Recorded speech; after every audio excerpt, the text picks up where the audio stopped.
How are you guys doing? I hope you're well.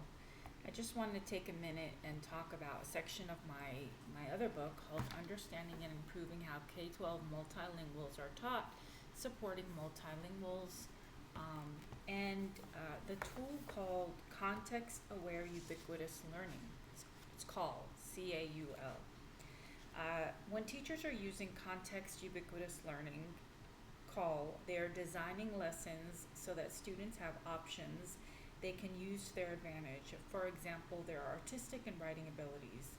Context awareness techniques can support learners in learning without time or location constraints by using mobile devices and associated learning activities in a real learning environment.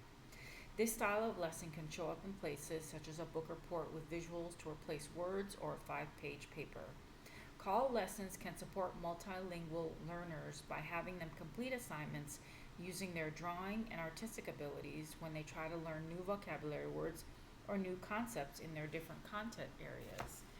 So I didn't want to bore you too much with research, but this does come from pages 41 to 42 in the book, and you could read all about the research and the data.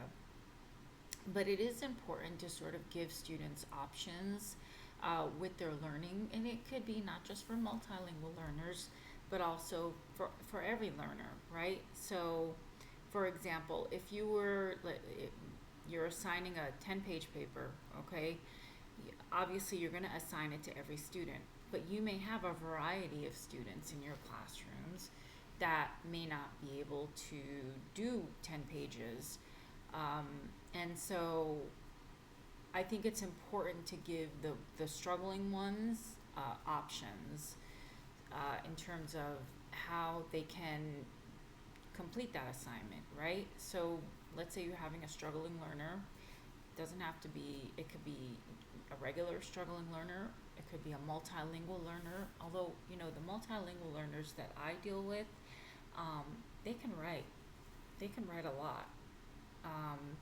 And so, but if you are dealing with any type of learner that's struggling to finish the assignment that you're giving them, you can give them an option of, okay, write 6 pages, and then the rest of it they can do a storyboard for how they would finish the story or how they would finish the paper, right, with drawings.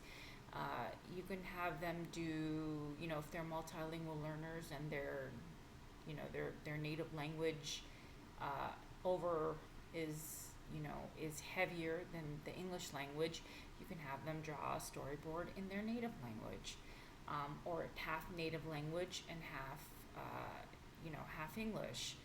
So they can be practicing both languages, obviously, practicing more English because that's what you're teaching them, but you don't want them to lose, their native language. You just want them to start immersing themselves into the English language. So you can have them do, writing assignments, have them write, have them draw, and go back and forth with that. I think it's important to help them communicate in ways that they're comfortable with, right? The struggling learners. And students love to draw. I'm always observing my students. And when they're disengaged, they draw. And sometimes I'm surprised at how well and how amazing their drawings are. So they may be struggling with writing activities, but then I look at their piece of art and I'm like, wow, you can really draw. And I do compliment them, and I give them that time and space to sort of express their thoughts through their drawings. So I kind of get to know them. I think it's very important to get to know your students in their natural sort of habitat or natural sort of mental habitats, and to try to understand sort of what their thinking process is, because then you could sort of design lessons around that, right? So I think CAUL really is helpful for when you're trying to get students to do more work, do more writing, At least get them, if they are struggling to get their ideas out, at least get them to start thinking about ideas, right? Through drawings and art. Um, I know, I remember when I was a kid, I used to love drawing houses. I wasn't a very good drawer, but, uh, you know, I did love drawing houses, and I never knew why, but I think I just loved homes because they just remind me of being home and, enjoying my time at home. Um, and, I've always wanted a house and a family and kids and that whole, white picket fence sort of story. Um, but it used to always calm me down. And then I would get into the assignment, and then, start my project or whatever. Um, as a child, I think it was middle school, I did struggle a little bit with writing. In high school, I did struggle a little bit. But then I snapped out of that, and I just sort of became much more proficient at it, and better and better after I wrote more and more and more. And became sort of an independent thinker, because in high school you're sort of, you're doing your regular business, you're trying to get through it, trying to get through your 4 years within this structured curriculum, right? And then college comes, and then you're just sort of free to do whatever you want to do, think how you want to think. And then I was able to sort of express myself in multiple ways, and was able to break out of that sort of phase of my life, and loved to write, because I knew I had to get my thoughts out, but I wanted to do it in a constructive way and in a very, appropriate way, obviously. And so I just wanted you guys to sort of think about that, and think about your, the way you approach sort of struggling learners, when they're writing, or when you're teaching them a writing assignment. And it could be anything, could be in math, could be in science, could be in history. But I think letting them visualize what their thought process is very helpful. It's like a vision board. You could make it a fun thing. Say, okay, do this vision as like a brainstorming activity, right? Vision board, have them map out what their future looks like in pictures, and then you can get them to start thinking about, the topic that they're supposed to be writing about, with their essay. This could work for middle school, elementary school. It could be definitely for high school. I've done it at the college level, and it works wonders. Again, teaching this type of stuff is messy. It's not going to be perfect. No one's going to have a perfect thought. No one's going to have a perfect idea. No one's going to have, they have to get through the cobwebs of, their ideas to get to the diamond that they're trying to get to as they're writing, right? And it's fun for them, and it's a good idea. Anything that sort of supports what they're thinking, supports their artistic abilities, and helps them get to working, is very useful. So I just wanted you to think about CAUL. And so I believe it was Chen and Huang, 2012, that talked about this concept. And the researchers come out in this book on those sections. So I just want to add one more thing. The merits of CAUL methodology and how to implement it in the classroom will be discussed more in this chapter, and more so in Chapter 8. So if you're interested in learning more about it, it's in Chapter 8. And to make assessments more equitable for multilingual learners in the public school system, great care must be taken to individualize lesson plans, tailoring them to students' individual needs to better reach these learners. So giving students choices is very important.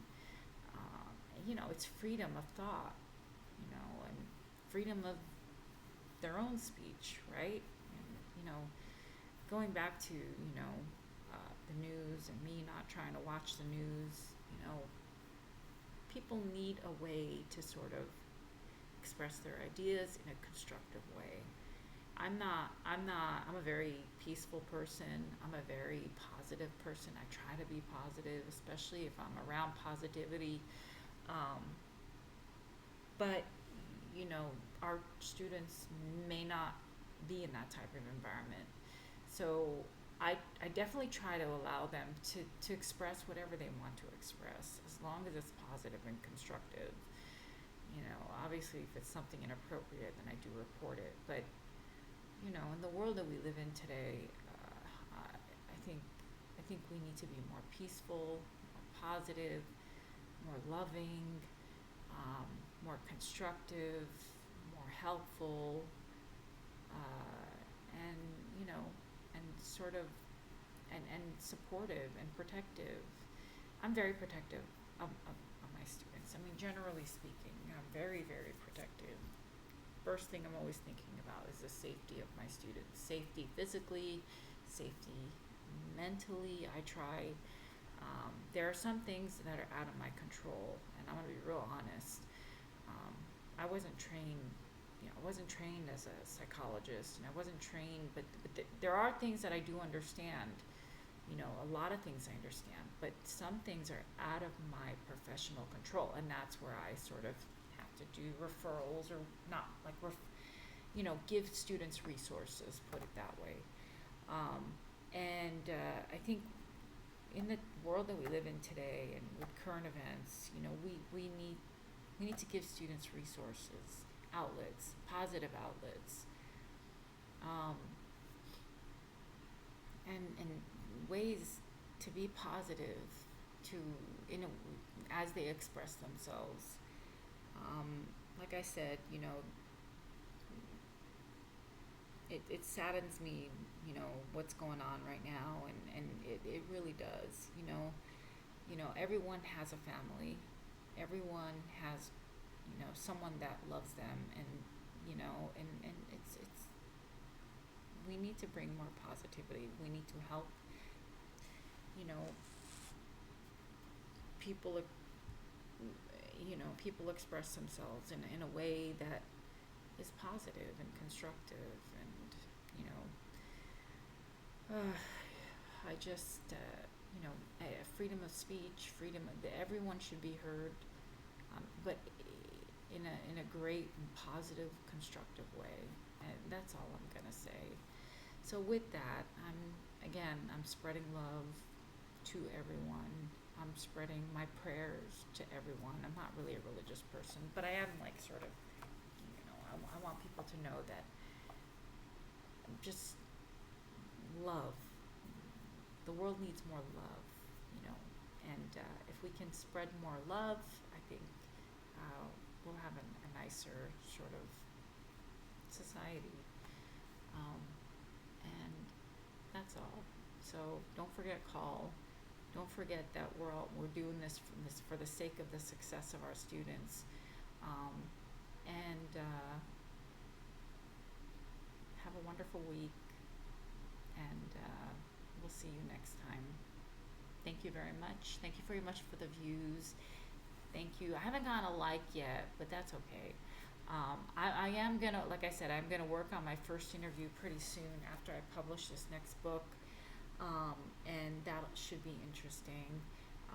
And then I am gonna start promoting this channel using some of the promotional tools.